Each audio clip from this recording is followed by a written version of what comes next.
everybody wants their kids to be the best they can be, and often parents transfer that pressure straight onto their children, like in this scene from Parenthood. All I'm saying is, if you want to have just an ordinary academic career and attend an ordinary university, that's your prerogative. But I must tell you, I think you're selling yourself way short. How's it going?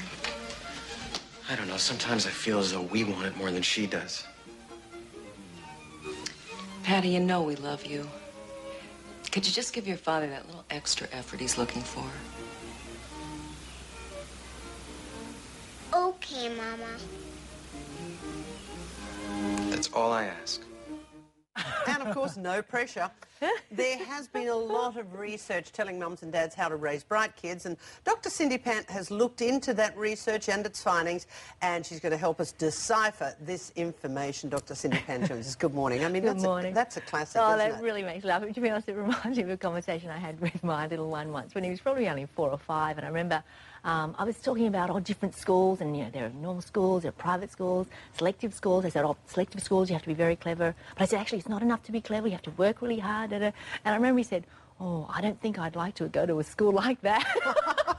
And he said, Mummy, can I just go to any school?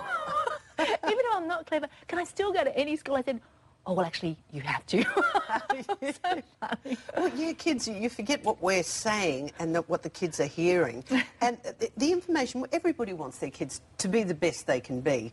And you've deciphered the information. You also talk about quality time. Now, there's a bit of an expression that is thrown around, quality time with your children.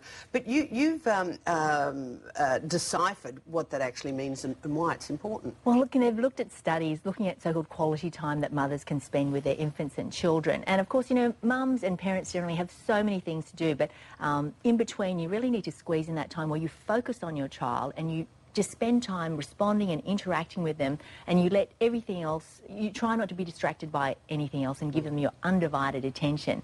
And this kind of warm, responsive, sensitive mothering, as opposed to kind of disinterested and dismissive mothering, it's been shown to actually help brain development. It makes an impact on things like IQ, but also emotional development and all kinds of behavioural issues. Mm-hmm. Okay, and there is a discerning reason why you should make an effort to do that. Exactly. I also like the section when you talk about how reading to your children is important, because I cannot tell you how many of the world's greatest authors I've ever spoken to, at least 80–90% of them were read to at a very, very early age by their parents. Yeah, no, I think it's really, really important. They've done studies that show that you can't start too early. In fact, even as early as 14 months, reading to your child regularly increases their vocabulary and understanding. But at 2 years, it increases everything from memory, sensory skills, problem solving, even basic mathematical concepts can be developed by early reading. Be the best they can be. Kids ask a lot of questions. I mean, if you've instilled that curiosity in them, or they have it naturally, but boy, it can get tiresome. How should you react, though? Well, I think you need to encourage their curiosity and enthusiasm, but sometimes I think what you can do is you can sometimes answer their questions with further questions, so that rather than you being there as the authority giving them a lecture that can sometimes become boring, you give them the opportunity to try and solve their own problems and to actually work it out by a series of logical deduction and reasoning, and then you can work out answers together that are actually more true and more fulfilling than the answers that you could have just given them. You also researched music. It's the old, does Mozart make you smart? Yes, that's right. Not necessarily Mozart, but why is music important? Look, they've looked at people listening to music and seen that, it's just listening to an upbeat bit of music, whether it's Mozart or something else, can actually lift your mood, and that can temporarily improve your cognition. But by actually learning music, you actually develop other skills like memorising things, focusing on a task, daily practice, and things like being able to transfer your emotions into a performance that is actually really beneficial, and these skills are more generalisable to a lot of different things. And it's not just learning music, but any kind of performance, if it's dancing it helps or singing. Cognitive skills. Exactly. And lastly, and there's so much in the book, IQ versus EQ, intellectual capacity and emotional capacity. Yeah. And it's very important because you're not hothousing kids to make them right. smarter, you're helping them develop.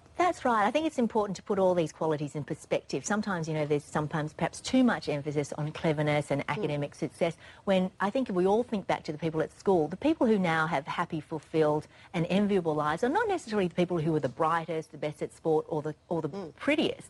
It's often people who had these personalities and social skills and abilities, that ability to empathise, but also maybe a sense of generosity of spirit, altruism, kindness, just a sense of being a fair, decent person. I think sometimes these qualities, that so-called EQ and all the other Qs, actually in the long term have more benefit and are more rewarding and are more important, and probably in terms of our parenting we probably have the ability to have more impact on these things than IQ, which is of course largely genetic. Of course, nature versus nurture, there is an impact of having an educationally stimulating environment, but just like, you know, I could spend as much time in the pool as I like, I'm never going to be Ian Thorpe. I'm just not genetically blessed that way. But I raising think, good, yeah, honest, warm people. and I think that's all about modelling. Parenting is all about modelling. So if you are kind, if you are generous, if you have a sense of charity, if you are fair, these things I think you can imbue your child with. Make an effort to instill that, just not the intellectual skills. Well done, Cindy. Thank you. Thank you for your time. Thank you. Dr. Cindy Pan joining us.